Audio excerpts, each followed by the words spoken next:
Hello दोस्तों। तो आज हम लोग पढ़ेंगे लेक्चर 2 मैथ में। तो हम लोग की दो चीज़ें रह गई थी। तो दो चीज़ें कौन कौन सी थी? एक है कंपोजिट नंबर, जिसको बोलते हैं ये बोलते हैं भाज्य संख्या। क्या बोलेंगे इसको? भाज्य संख्या बोला जाएगा। ठीक है। जिस संख्या के दो से अधिक गुणनखंड हो, मतलब मोर देन टू फैक्टर। क्या बोलेंगे? More than two factor. तो उसी को बोला जाता है भाज्य संख्या बोलते हैं। जैसे अगर हम बात करें 1, 2, 3, 4, 5, 6, तो अगर एक के फैक्टर तो केवल एक होगा, दो के फैक्टर तो एक होगा और दो होगी, तीन के क्या हो जाएगा? एक हो जाएगा, तीन हो जाएगा। चार के क्या होंगे? एक होगा, दो होगा और क्या होंगे? चार होंगे। तो इसका मतलब एक हमारी भाज्य संख्या नहीं है, दो हमारी भाज्य संख्या नहीं है और तीन भी हमारी भाज्य संख्या नहीं है। तो ये एक, दो, तीन भाज्य संख्या हमारी नहीं है। पाँच की बात करें तो एक से जाएगा और ये पाँच से जाएगा। छः की बात करें तो एक से जाएगा, दो से जाएगा, तीन से जाएगा, छः से जाएगा। मतलब कहने का मतलब ये है कि जिनके दो से ज़्यादा गुणनखंड होते हैं उनको भाज्य संख्या बोला जाता है। तो अगर बात करें कि सबसे छोटी जो हमारी भाज्य संख्या है वो कौन सी है? चार है। तो लिखेंगे सबसे छोटी भाज्य संख्या। क्या लिखा जाएगा? सबसे छोटी भाज्य संख्या। तो सबसे छोटी भाज्य संख्या हो गई चार, है ना। अगर आपसे पूछा जाए कि सबसे छोटी सम भाज्य संख्या कौन सी हो जाएगी, तो भी कौन सी हो जाएगी? चार हो जाएगी। अगर पूछा जाए सबसे छोटी विषम विषम भाज्य संख्या कौन सी हो जाएगी, तो कौन सी है? 9 है। ठीक है ना। अगर बात किया जाए दो अंक की सबसे छोटी भाज्य संख्या कौन सी है, तो वो है 10 है। क्योंकि अगर 10 के गुणनखंड तो एक से जाएगा, दो से जाएगा, पाँच से जाएगा और 10 से जाएगा। तो दो से ज़्यादा गुणनखंड है तो ये भाज्य संख्या है। इतना आएगा नहीं और इसमें ज़्यादा कुछ नहीं है। कि मतलब कि अगर हम कह दें कि जितनी भी सम संख्याएं होती हैं तो भाज्य संख्या होती है। मात्र एक सम संख्या है दो। मात्र एक सम संख्या कौन सी है? दो है। दो केवल एक ऐसी अपवाद है कि जो सम भी है लेकिन भाज्य नहीं है। ये कैसी है? अभाज्य संख्या है। क्योंकि इसके केवल दो गुणनखंड होते हैं। ओनली टू फैक्टर अभाज्य संख्या। और दो से ज्यादा गुणनखंड, दो से ज्यादा फैक्टर होंगे तो उसको बोलते हैं भाज्य संख्या बोला जाता है। तो आई थिंक ये भाज्य संख्या के बारे में आपको समझ में आ गया होगा। तो जिस संख्या के दो से अधिक गुणनखंड हो, ये हो गए। अब बात करते हैं को प्राइम नंबर क्या है। ठीक है। तो बस इतना याद रखना कि ऐसी दो, अब देखो प्राइम नंबर लिखा जरूर है, प्राइम लिखा जरूर है, लेकिन जरूरी नहीं कि प्राइम हो। प्राइम भी हो सकती है, मतलब कि अभाज्य संख्या भी हो सकती है और प्राकृतिक संख्या भी हो सकती है, सम भी हो सकती है, विषम भी हो सकती है। हम आपको एग्जाम्पल के माध्यम से समझाते हैं। ठीक है, देखिए ध्यान से।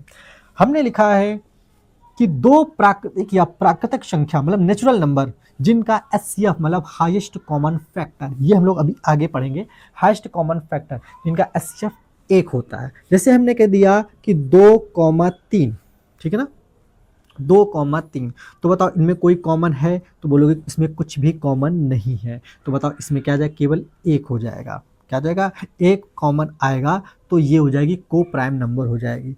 हमने लिखा 2,9, ठीक है ना, 2,9। तो बताओ दो कैसी है?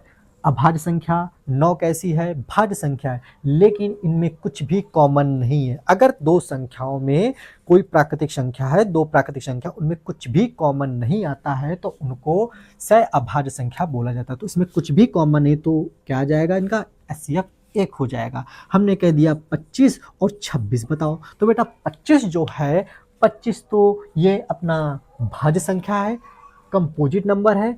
26 भी कंपोजिट नंबर है, लेकिन इनमें कुछ भी कॉमन नहीं है तो इनका एचसीएफ क्या आ जाएगा? इनका एचसीएफ आ जाएगा एक आ जाएगा। बताओ इतना समझ में आ गया कि नहीं आ गया? अगर चलो हम पूछें, ये बताओ कि 9 अगर लिखा हो, कोई दूसरा एग्जांपल लेते हैं। जैसे हमने कह दिया 11 हो गया, 22 हो गया। ये बताओ इसमें क्या ये को प्राइम नंबर है? तो बोलोगे यार इसमें तो 11, इसमें भी 11 कॉमन आ रहा है। तो इसमें 11 कॉमन आ रहा है क्योंकि 11 से डिवाइड ये भी होगा, 11 से डिवाइड वो भी होगा। ये दोनों 11 से डिवाइड होगा तो ये को प्राइम नंबर नहीं है। अगर हम ये कह देते 11 और 12, तो बताओ इनमें कुछ भी कॉमन नहीं है, तो ये प्राइम क्या हो जाता है, को प्राइम नंबर हो जाएगा। अगर हम कहते हैं 100 और ये लिखा है 101, तो बताओ इन दोनों में कुछ भी कॉमन नहीं है, तो भी कह जाओ को प्राइम नंबर हो जाएगा। तो आई थिंक आपको भाज्य संख्या और सहअभाज्य संख्या समझ में आ गया होगा। हाँ, तो हम लोग अब एलसीएम के बारे में पढ़ते हैं। देखिए एलसीएम की डिफिनेशन क्या होती है। लिखा है दो या दो से अधिक संख्याएं, दो संख्या हो या दो से ज्यादा संख्याएं हो, तो दो या दो से अधिक संख्याओं का सबसे छोटा ऐसा गुणज, क्या लिखा है, सबसे छोटा ऐसा गुणज, गुणज मतलब होता है मल्टीपल, गुणज जो उन सभी संख्याओं से पूरी तरह विभाजित हो, ठीक है, उसे उन संख्याओं का एलसीएम कहते हैं। अब देखिए तो हो गई डिफिनेशन हो गई। अब हम लोग एग्जाम्पल के जरिए समझते हैं, ठीक है। एग्जाम्पल की बात करें तो देखिए, अगर बात करें हम लोग एग्जाम्पल की बात करें, तो अगर लिखे 4 व 6 का एलसीएम बताओ, तुम लिखा 4 व 6 का एलसीएम बताओ, एलसीएम आपको निकालना है। तो बात करते हैं 4 के गुणज क्या होंगे। तो देखो ध्यान से, हमने लिखा 4 के गुणज, एकदम बेसिक से हम लोग समझेंगे, ठीक है ना। 4 के गुणज एक बार समझना है, अच्छे समझना है, बाकी आपसे न तो इसमें डिफिनेशन पूछेगा, लेकिन हाँ हमें के बारे में एकदम अच्छे से पूरा कंप्लीट हमको पता होना चाहिए, ठीक। तो 4 के गुणज की बात करते हैं, फिर इसके बाद 6 के गुणज की बात करते हैं। गुणज मतलब होता है मल्टीपल। भाई 4 का पहला गुणज 4, 8 हो गया, 12, 16, 4 पंचे 20, 4 छंग 24 है, 4 सत्ते 28, बस ऐसे लेते चले जाएंगे, ठीक है ना। इसके बाद 6 के गुणज की बात करते हैं, तो 6 कम 6, 6 दूनी 12, 6 त्रिक 18, 6 चौको 24, 6 पंते 30, 6 रंग 36, सॉरी 6 रंग 36, 6 सत्ते 42, ऐसे ऐसे हम लोग बढ़ते जाएंगे, ठीक। तो देखना ध्यान से। अब 4 के गुणज की बात करते हैं, तो देखो लिखा है 2 या 2 से अधिक संख्याओं का सबसे छोटा ऐसा गुणज। तो सबसे छोटा भाई देखो, सब स्टार्टिंग से देखते हैं, 4 क्या इसमें है, नहीं, 8 क्या इसमें है, नहीं, 12, ओ मिल गया, यही तो मिल गया और यही हमें चाहिए था। सबसे छोटा गुणज 12 हो जाएगा, और 12 एकमात्र सबसे छोटी ऐसी संख्या है कि जो 4 से भी जाएगा और 6 से जाएगा। अब 12 के जितने भी मल्टीपल होंगे, मतलब कि 12 कम 12, 12 24, 32 36, 12 चौक 48, मतलब जितने भी मल्टीपल होंगे 12 के, ये 4 और 6 से जाएंगे, लेकिन सबसे छोटा मल्टीपल जो हो जाएगा अपना हो जाएगा 12 हो जाएगा। कंप्लीटली क्या हो जाएगा, ये हो जाएगा 12 हो जाएगा।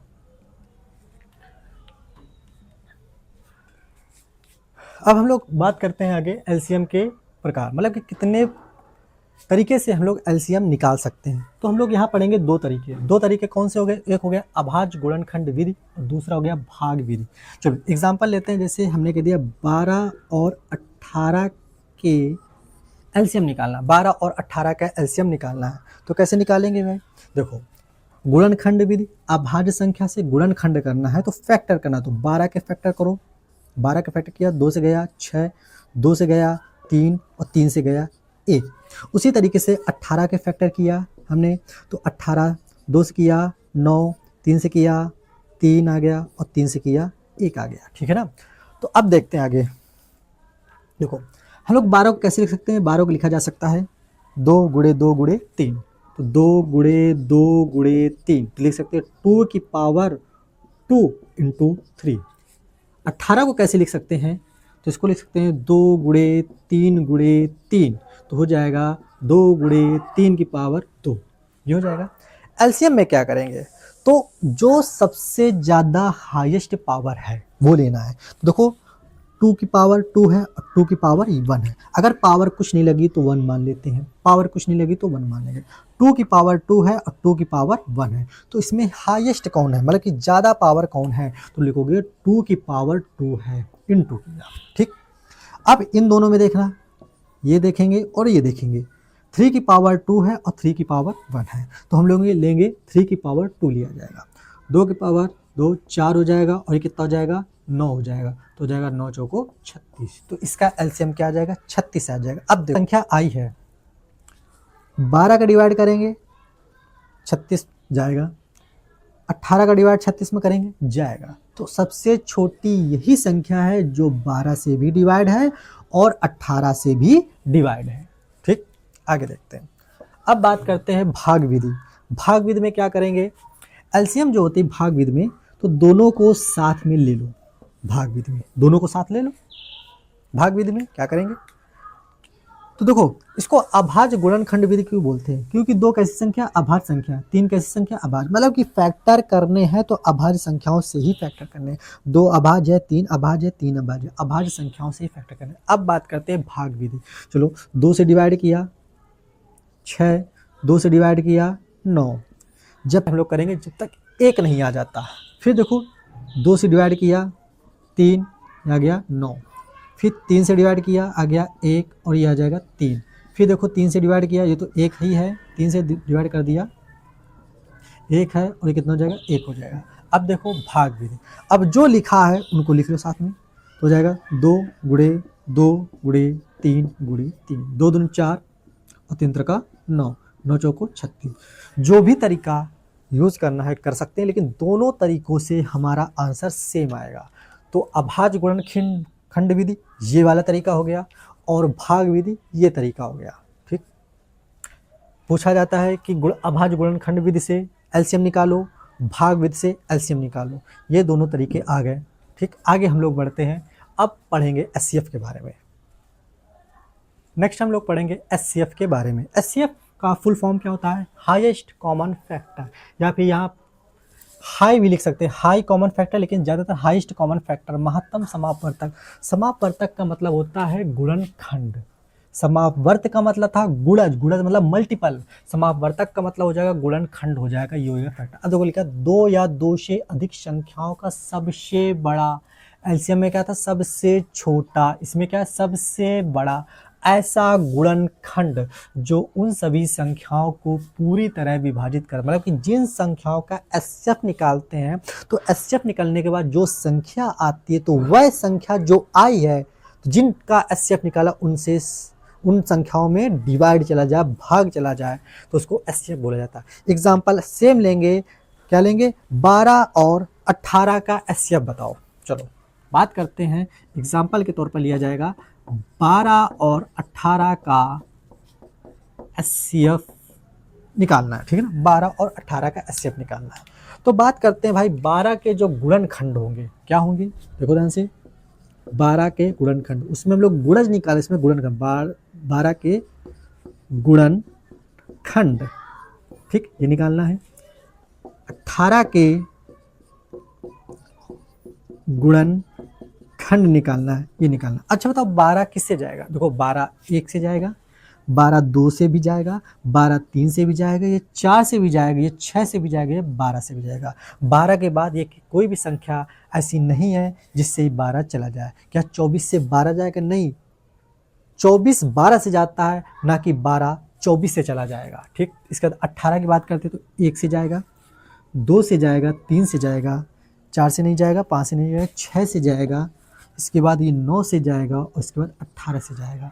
तो सबसे बड़ा गुणनखंड कौन है, जो दोनों में कॉमन है। ठीक है ना, तो बात करें दोनों में सबसे बड़ा समान गुणनखंड, दोनों में सबसे बड़ा समान गुणनखंड 6 है, तो इसका एचसीएफ जो आएगा वो कितना हो जाएगा, 6 हो जाएगा। एचसीएफ कितना हो जाएगा, 6 हो जाएगा।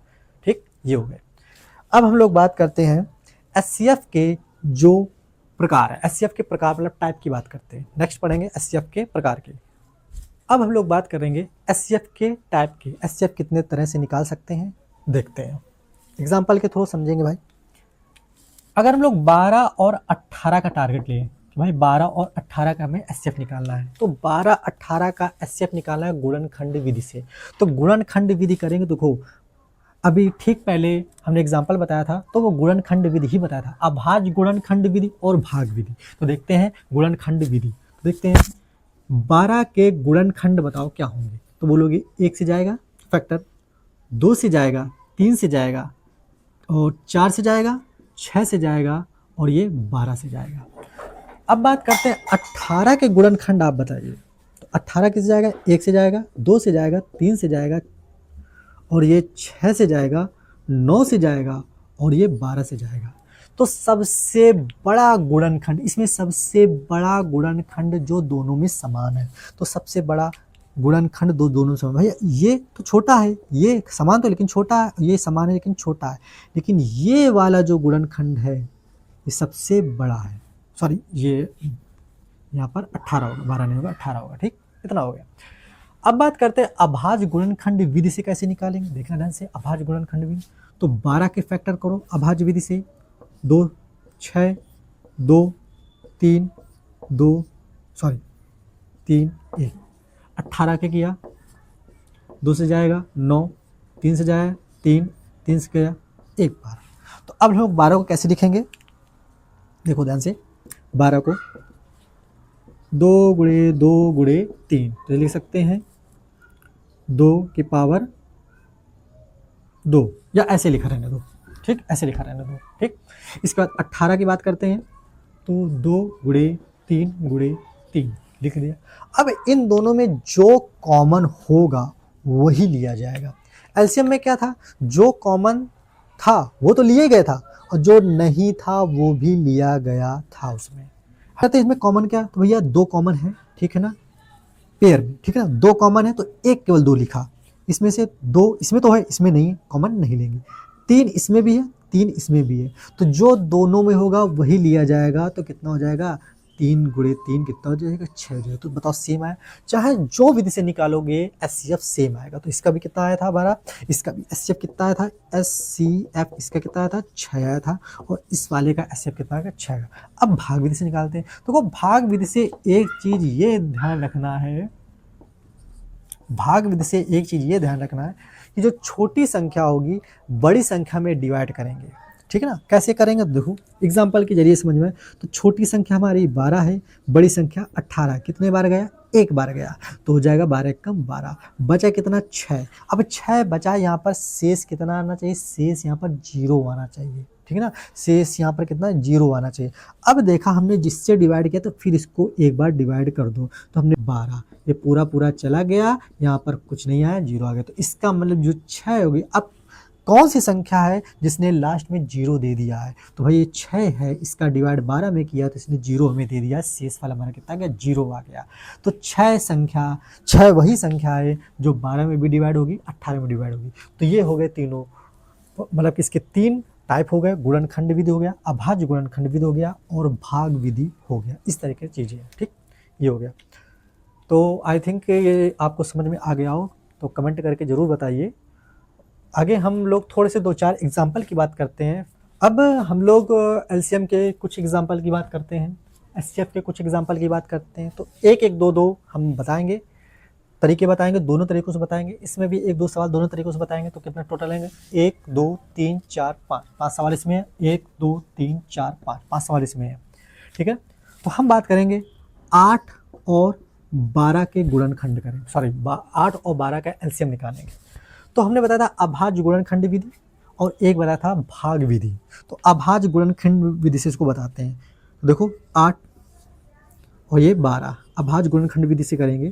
करो गुणनखंड, 2 से गया 4, फिर 2 से गया 2, 2 से गया 1, जब तक डिवाइड करना है तब तक 1 नहीं आ जाता। फिर 2 से डिवाइड किया, इसमें ये आ जाएगा 6, 2 से डिवाइड किया, आ गया कितना आ गया 3, फिर इसमें 3 से डिवाइड किया गया, आ गया 1 हो गया। ठीक, अब देखो हमने 8 के गुणनखंड कर लिए, ठीक है, इसके बाद 12 के गुणनखंड कर लिए, कितना आ जाएगा 2 आ गया, सॉरी 2 गुणे 2 गुणे 2, इसमें कितना आ जाएगा 2 गुणे 2 गुणे 3 हो जाएगा। अब देखो इसमें एलसीएम में क्या करते हैं कि जो इसमें कॉमन है वो तो लेना ही है, 2 कॉमन है हमने ले लिया, 2 कॉमन है हमने ले लिया। अब इसमें 2 कॉमन नहीं, मतलब कि एलसीएम में जो कॉमन है उसको भी लिया जाता है, और जो कॉमन नहीं, जो शेष बचा उसको भी लिया जाता है। तो हमने 2 लिया, ये ले लिया, और 3 अकेला बच गया तो 3 भी ले लिया। ठीक, तो 2 4 8 हो गया, और 8 कितना हो जाएगा 24 हो जाएगा। तो बताओ इसका कितना आ जाएगा 24 आ जाएगा। तो 24 वह संख्या है जो 8 से भी डिवाइड हो रही है और 12 से भी डिवाइड हो रही है, ये हो गया। ठीक, दूसरा सवाल बताते हैं। अब दूसरा सवाल बताएंगे भाग विधि से बताएंगे, दूसरा सवाल भाग विधि से। तो ये वाला बता दिया। अब इसकी बात करते हैं, 15 20 दोनों को साथ में लिया जाता है। तो किससे जाएगा, 2 से डिवाइड कर दो, 15 तो भाई जाएगा नहीं, जो नहीं जाएगा उसको जो करते हुए लिख देंगे, ठीक। जो जाएगा 10। अभी भी देखा, ये तो यार फिर से 2 से जा रहा है, 2 से डिवाइड करेंगे, ये तो नहीं जाएगा, 5। अब देखा 5 से जाएगा, तुम चाहो 3 से दे दो, क्योंकि 3 से जाएगा 5 से भी जाएगा, आगे पीछे कर सकते हो, कोई दिक्कत नहीं। लेकिन क्रम क्या है कि भाई छोटे से बड़े की तरफ बढ़ते हैं। 3 से डिवाइड किया 5, ये 5 तो आ ही गया। फिर 5 से डिवाइड किया 1, और ये हो जाएगा 1 हो जाएगा। तो बताओ क्या आ गया, 2 गुणे 2 गुणे 3 गुणे 5, 4 15, 15 चौको 60, ये हो गया हमारा। बाकी आपको ये दोनों तरीकों से करना है, ये वाला दोनों तरीकों से करना है और ये वाला भी दोनों तरीके, ये आपके होमवर्क है। ओके, अब बात करते हैं एचसीएफ की बात करते हैं। तो एचसीएफ का, ठीक, एक गुणनखंड वाला ले लो, अभाज्य गुणनखंड विधि 21 28, अभाज्य गुणनखंड विधि लेंगे, सॉरी अलग अलग लेंगे, अभाज्य गुणनखंड विधि लिया जाएगा। डिवाइड करेंगे कितने बार, ये 3 से जाएगा 7, 7 से गया 1, इतना हो गया, ठीक। 2 से डिवाइड किया 14, 2 से डिवाइड किया 7, और 7 से डिवाइड किया 1। अब इसमें क्या करेंगे, इसमें जो कॉमन होगा वही लेंगे। तो 21 के फैक्टर लिख लो 3 गुणे 7, और 28 के फैक्टर लिख लो 2 गुणे 2 गुणे 7। अब एचसीएफ में एक ये याद रखा जाता है, याद रखेंगे कि जो कॉमन होगा वही लिया जाएगा। 3 कॉमन है, नहीं लेंगे। 7 केवल कॉमन आ रहा, यही लिया जाएगा। तो इसका एचसीएफ कितना हो जाएगा, 7 हो जाएगा। 7 वही संख्या है जो 21 में भी डिवाइड हो जाएगा और 28 में भी डिवाइड हो जाएगा। और देखो एक एग्जाम्पल और बताते हैं, ये वाला एग्जाम्पल देखते हैं। अब हम लोग करेंगे इसको भाग विधि से करेंगे। तो भाग विधि से तरीका बताया था कि छोटी संख्या को बड़ी संख्या में डिवाइड करते हैं, जो छोटी संख्या होगी उसको बड़ी संख्या में डिवाइड करेंगे। देखो 24 का डिवाइड हम लोग 36 में करेंगे, 1 बार जाएगा, कितना बचेगा 2 1 12 बचेगा। अब देखो कितना बचे, इधर जिससे डिवाइड किया उसको इधर ले लो, भाज्य में ले लो, 12 दूनी 24, पूरा पूरा चला गया। अब भाई यही तो है, इसने 0 ला दिया है, तो बताओ आंसर हमारा 12, एचसीएफ क्या जो 12। तो 12 ऐसी संख्या हो है जो 24 में जाएगी, 12 दूनी 24, और 12 ऐसी संख्या है जो 36 में भी जाएगी, ठीक है। ये हो गया, तो 12 क्या हो जाएगा, इसका एचसीएफ हो जाएगा।